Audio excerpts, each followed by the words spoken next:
Friend, तो स्वागत है आपका मेरे YouTube चैनल पर। और मैं आपको आज के वीडियो में ये बताने वाला हूँ कि आप क्वांटम संख्या को अप्लाई कैसे कर सकते हैं। जैसे नाइट्रोजन के 7वें इलेक्ट्रॉन के लिए चारों क्वांटम संख्या का मान, क्रोमियम के 24वें इलेक्ट्रॉन के लिए चारों क्वांटम संख्या का मान। तो इस तरह के सवाल के जवाब जो है आप इस वीडियो के थ्रू बड़ी ही आसानी से दे सकते हैं। तो चलिए शुरू करते हैं आज का वीडियो। चलिए, तो मैं आपको आज बताता हूँ कि क्वांटम संख्या को अप्लाई कैसे किया जाता है। तो जैसे क्वांटम संख्या जो है 4 प्रकार की होती है, जैसा कि मैंने पिछले वीडियो में बताया है, जिसका मान n, l, m, s मतलब मुख्य क्वांटम संख्या ये, और द्विघंसी क्वांटम संख्या l, m चुंबकीय क्वांटम संख्या, और s चक्रण क्वांटम संख्या है ना, principal quantum number, azimuthal quantum number, magnetic quantum number and spin quantum number. ठीक है, चलिए अब मैं आपको अप्लाई करना सिखाता हूँ। जैसे यहाँ पर दिया गया है क्वेश्चन 3D के लिए चारों क्वांटम संख्या का मान निकालिए। तो यहाँ पर सबसे पहले हम लिख लेते हैं 3D को। उसके बाद मैंने आपको बताया था कि n यानी मुख्य क्वांटम संख्या का मान जो है, जो अंक दिख रहा होता है वही होता है। तो यहाँ पर मैं लिख लेता हूँ 3। ठीक है, जो अंक दिख रहा है वही किसका मान है, n का मान। अब मुझे निकालना है l का मान। तो l का मान जो है, मैंने आपको शॉर्टकट ट्रिक बताई हुई है, s, p, d और f लिखना है आपको, और l बराबर लिखना है 0, 1, 2, 3, है ना। आगे कंटिन्यू हो सकता है। तो यहाँ पर l का मान जो है कैसे निकालेंगे, तो यहाँ पर l का मान यहाँ से देखिए, ये d दिया हुआ है, तो d के लिए l का मान देखिए, d के लिए l का मान कितना है, 2। तो यहाँ पर 2 आ गया। ठीक है, उसके बाद यहाँ पर आप अपने को निकालना है m का मान। अब m का मान कैसे निकालेंगे, तो m का मान हम लोग इस तरह से निकालेंगे कि m का मान l के मान पर निर्भर करता है। जैसे यहाँ पर अगर l का मान 0 होता तो वहाँ पर क्या हो जाता कि m का मान भी 0 हो जाता, लेकिन यहाँ पर l का मान 2 है। तो यहाँ पर मैंने बताया था 2 है, वहाँ m का मान होगा -2 से चालू करना है अपने को, -1 फिर 0 फिर +1 और उसके बाद +2। ठीक है, इस तरह से अगर l का मान 2 आया तो यहाँ माइनस से चालू करके प्लस तक जाना है अपने को। मतलब m का कितना मान आ गया, 5 मान। मतलब d कक्षक 5 होते हैं, जैसा कि यहाँ पर बना सकते हैं, ऐसे d कक्षक को ऐसे बना सकते हैं, और यहाँ पर लिख सकते हैं -2, -1, 0, +1, +2, इस तरह से लिख सकते हैं। चलिए अब s के मान की ओर चलते हैं।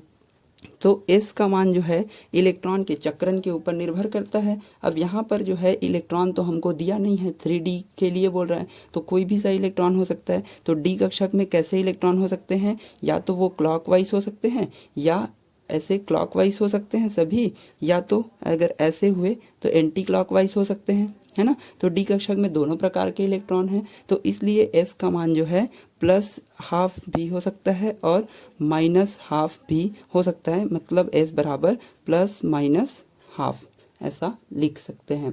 तो इस तरह से 3D के लिए चारों क्वांटम संख्या का मान देख लेते हैं। n बराबर 3 आया, l बराबर 2 आया, m बराबर जो है 5 मान आए, जिसका -2 से +2 तक, और उसके बाद s का मान +½ और -½ दोनों आया, तो इसलिए +−½ चलिए अब नेक्स्ट एग्जाम्पल देखते हैं। चलिए अब दूसरे एग्जाम्पल की तरफ चलते हैं। नाइट्रोजन के 7वें इलेक्ट्रॉन के लिए चारों क्वांटम संख्या का मान बताइए, है ना। तो देखिए नाइट्रोजन, सबसे पहले हमको नाइट्रोजन लिखना है, और मेरे पिछले वीडियो में आपको बताया हुआ है मैंने कि अबाउ का रूल कैसे लिखा जाता है, मतलब इलेक्ट्रॉनिक विन्यास कैसे लिखा जाता है। तो सबसे पहले नाइट्रोजन का परमाणु क्रमांक होता है 7, तो इसका इलेक्ट्रॉनिक विन्यास लिख लेते हैं 1s2, 2s2 और 2p3, इस तरह से हो गया। अब इसमें हम लोग इलेक्ट्रॉन भर के देखते हैं। तो सबसे पहले मैंने 1s कक्षक यहाँ पे बना लिया है, ये 2s कक्षक हुआ और ये 2p कक्षक हुआ। अब इसमें इलेक्ट्रॉन फिल करना शुरू कर देते हैं। 1s में कितने इलेक्ट्रॉन, 2, 2s में कितने इलेक्ट्रॉन, 2, और 2p में कितने इलेक्ट्रॉन, यहाँ पर 3, तो 1, 2 और ये 3, है ना। मतलब ये 1s, 2s और 2p। अब यहाँ पर इलेक्ट्रॉन को गिन लेते हैं। तो यहाँ पर देखिए 1, 2, 3, 4, 5, 6 और 7 ऐसे ही भरा है हमने। तो ये हुआ अपना 7वां इलेक्ट्रॉन। ठीक है, तो 7वां इलेक्ट्रॉन जो है हमारा कैसे मिला, हमको ऐसे मिला, ठीक है। और ये कौन से कक्षक में है, तो देखिए ये 2p कक्षक में है। अब हम लोग चारों क्वांटम संख्या का मान निकाल लेते हैं। जैसे देखिए पहले क्वांटम संख्या मतलब n का मान, तो n का मान हम लोग कैसे निकालते हैं, तो n का मान जो भी हमको अंक दिख रहा है, मतलब ये जो इलेक्ट्रॉन है 7वां इलेक्ट्रॉन वो कौन से कक्षक में है, तो 2p कक्षक में, तो n का मान जो अंक दिख रहा है वो है, इसका मतलब 2 हो गया। अब L का मान देखते हैं, तो L का मान देखिए मैंने बताया था L का मान शॉर्टकट ट्रिक से कि ये जो उसके बाद अंक के बाद जो लिखा हुआ है SPDF वाला, तो उसके आधार पर होगा। तो यहाँ पर देखिए P है, तो L का मान P के लिए देखिए 1 आया है, तो यहाँ पर 1 लिख लेंगे। उसके बाद हम लोग देखेंगे m का मान, तो यहाँ पर m का मान कैसे निकालते हैं, तो m का मान l के मान पर निर्भर करता है। यदि मैंने पिछले में बताया, देखिए यदि इसका मान 2 है तो हमको -2 से +2 तक चलना है। उसी तरह से यहाँ पर l का मान 1 है, तो यहाँ पर -1 0 और यहाँ पर +1 लिख देना है। समझ आई बात। उसके बाद देखिए s का मान, एस का मान हम लोग कैसे निकालेंगे, तो अब यहाँ पर देखिए हमको इलेक्ट्रॉन पता है कि ये क्लॉकवाइज है या एंटी क्लॉकवाइज, तो यहाँ पर देखिए इलेक्ट्रॉन क्लॉकवाइज डायरेक्शन में घूम रहा है, इसलिए यहाँ पर ये होगा क्लॉकवाइज के लिए +1/2 है ना, +½ होता है। तो इस तरह से नाइट्रोजन के लिए चारों क्वांटम संख्या का मान हम लोग निकाल सकते हैं। ऐसे क्वेश्चंस नीट वगैरह में आते हैं, तो आपको पहले से तैयार रहना पड़ेगा। चलिए अब देख लेते हैं सोडियम के 9वें इलेक्ट्रॉन के लिए चारों क्वांटम संख्या का मान निकालिए। अब इस तरह के अगर सवाल आए तो सबसे पहले आपको ध्यान देना है कि सोडियम सबसे पहले इसमें देख लेते हैं। सोडियम का परमाणु क्रमांक होता है 11 यानी 11। अब क्या करेंगे, यहाँ पर सोडियम का परमाणु क्रमांक लिख लिए हमने। अब हमको लिखना है अबाउ का रूल के हिसाब से इलेक्ट्रॉनिक विन्यास। तो यहाँ पर 1s2 2s2 2p 6 कितने हो गए 10। अब उसके बाद हमको क्या करना है, 3s लिखना है, और 3s के बाद यहाँ पर अपने को लिख देना है 1। ठीक है। अब चलिए ये तो हो गया अपना इलेक्ट्रॉनिक विन्यास। अब अपने को क्या करना है, इसको कक्षक के रूप में लिख लेना है। तो यहाँ पर देखिए मैंने बना लिया है 1s कक्षक, उसके बाद मैंने बनाया 2s कक्षक, उसके बाद मैंने बना लिया है 2p कक्षक, और उसके बाद मैंने बना लिया है 3s कक्षक। तो लिख देते हैं 2p 3s। ठीक है। अब देखिए यहाँ पर मैं इलेक्ट्रॉन भरना शुरू करूंगा। तो 1s कक्षक में कितने इलेक्ट्रॉन आएंगे, तो 2। चलिए अब 2s कक्षक में कितने इलेक्ट्रॉन, 2 इलेक्ट्रॉन। इस तरह से मैंने भर लिए। फिर 2p कक्षक में कितने इलेक्ट्रॉन, तो अब देखिए यहाँ पर 10वें इलेक्ट्रॉन या 9वें इलेक्ट्रॉन की जब बात हो रही है तो हमको गिनना शुरू कर देना है, क्योंकि 11वां बोलेगा तो 3s में आएगा, लेकिन अगर 9वें या 10वें की बात हो रही है तो इसके लगभग आएगा। तो चलिए गिनना शुरू करते हैं।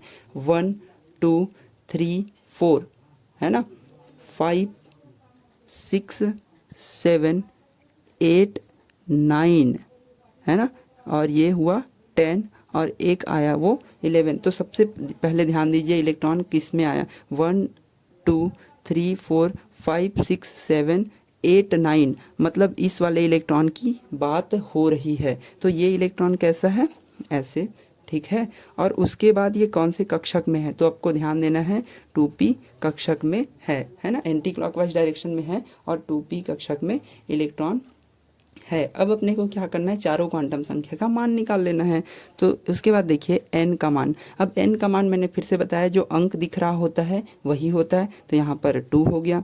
l का मान देखिए मैंने शॉर्टकट ट्रिक में बताया हुआ है, SPDF 0 1 2 3, और ये हुआ l का मान। तो यहाँ पर देखिए कौन सा है, p है, तो p के लिए l का मान देखिए 1 आया, तो यहाँ पर 1 लिख देते हैं।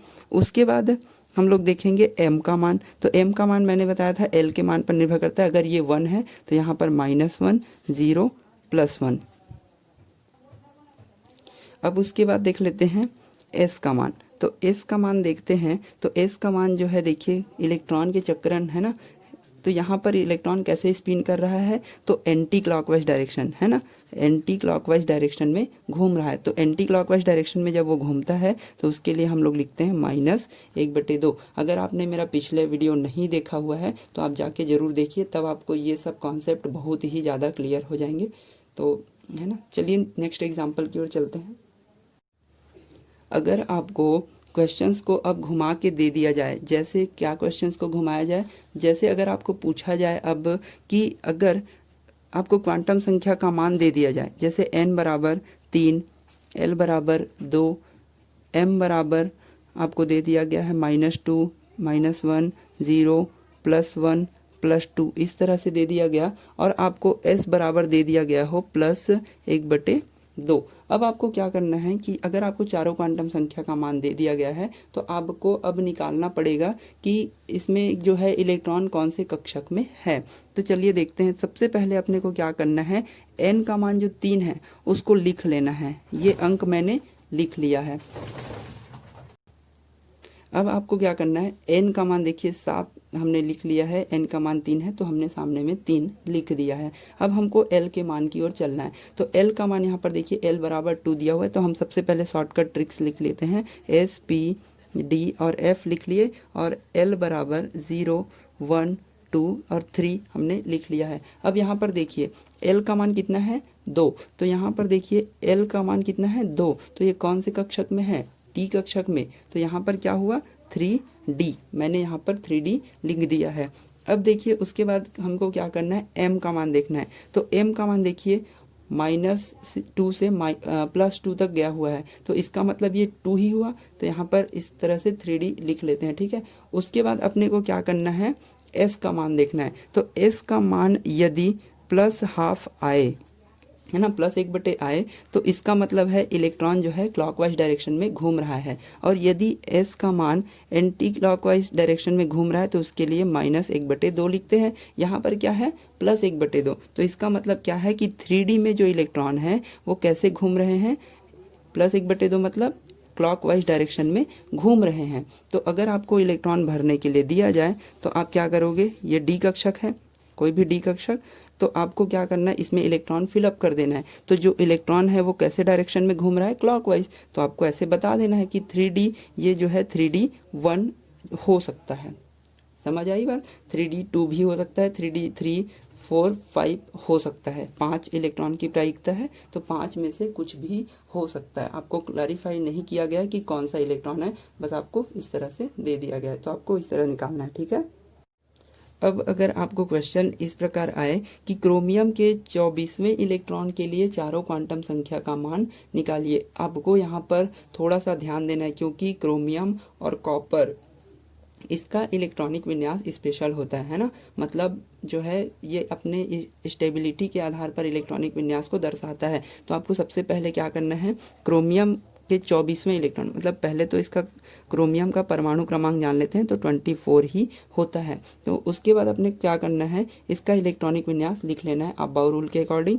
तो 1s2, 2s2, 2p6, 3s2, 3p6, 4s और 3d मैंने इस तरह से लिख लिया है। अब यहाँ पर इलेक्ट्रॉन को गिनना शुरू कर देते हैं। देखिए 2, 4 और 10, 10 2 12 और 6 18, 18 और यहाँ पर 2 आ सकते हैं, लेकिन यहाँ पर ध्यान दीजिए, मैंने बताया था कि इसका जो इलेक्ट्रॉनिक विन्यास होता है कॉपर और क्रोमियम, जो कॉपर 29 होता है उसका और क्रोमियम 24 है उसका, इसका इलेक्ट्रॉनिक विन्यास यहाँ पर 4s1 होता है और 3d 5 होता है, क्योंकि डी कक्षक में 5 इलेक्ट्रॉन आ सकते हैं और इस तरह से ये अपने कक्षक को पूरा करता है ताकि ये स्टेबल रहे, और इसलिए इस कक्षक में 1 इलेक्ट्रॉन डालता है। तो यहाँ पर चलिए लिख के देख लेते हैं अपने को क्या पूछा गया, 24वां इलेक्ट्रॉन। तो देखिए यहाँ पे सबसे पहले तो सिंपल ही गिन लेते हैं। तो 2 यहाँ पे है ना, 2, 4 और 10, 10 2 12, 12 और 6 18 और 18 और 1 19 हो गए। तो जाहिर सी बात है 24वां इलेक्ट्रॉन इस कक्षक में है। तो सबसे पहले यहाँ पर डी कक्षक को हम लोग बना लेते हैं, है ना। तो डी कक्षक को मैंने इस प्रकार बना लिया है। अब यहाँ पर इलेक्ट्रॉन फिलअप कर देते हैं। तो 1, 2, 3, 4 और 5। अब देखिए यहाँ पर क्या करना है, अपने को इलेक्ट्रॉन गिनना है कि 24वां इलेक्ट्रॉन कौन सा है। तो यहाँ पर कितना हो गया था, यहाँ पर देखे थे, तो चलिए फिर से गिन लेते हैं। 2, 4, 10, 10 2 12, 18 है ना, और 1 19, यहाँ तक 19 हो चुका है, आपको याद रखना है।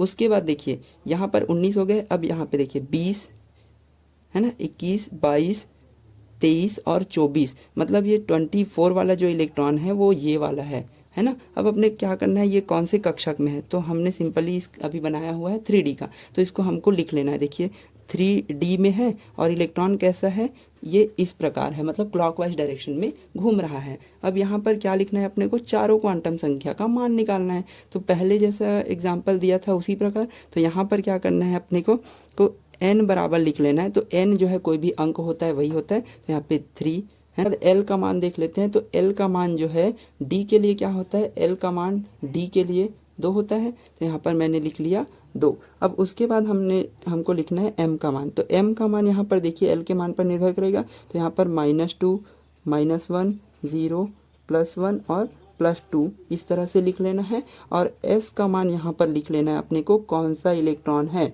तो यहाँ पर इलेक्ट्रॉन जो है कैसा है, क्लॉकवाइज डायरेक्शन में घूम रहा है, मतलब +½ है ना। तो यहाँ पर लिख लेंगे +1/2 है ना, +½ तो इस तरह से चारों क्वांटम संख्या का मान हम निकाल सकते हैं। तो आपके लिए चलिए अब आपके लिए सवाल ये है कि आप ये बताएंगे कमेंट बॉक्स में जाकर कि कॉपर के 29वें इलेक्ट्रॉन के लिए चारों क्वांटम संख्या का मान आप बताएंगे, है ना। तो आप कमेंट सेक्शन में आके मुझे ज़रूर कमेंट करें। तो चलिए मिलते हैं नेक्स्ट वीडियो में। अगर आप मेरे चैनल पर नए हैं तो प्लीज़ चैनल को लाइक करें, सब्सक्राइब करें और बेल आइकन के बटन को ज़रूर दबाएं, ताकि नए अपडेट मेरे वीडियो से रिलेटेड आपको मिलते रहें, और वीडियो को शेयर करना ना भूलें।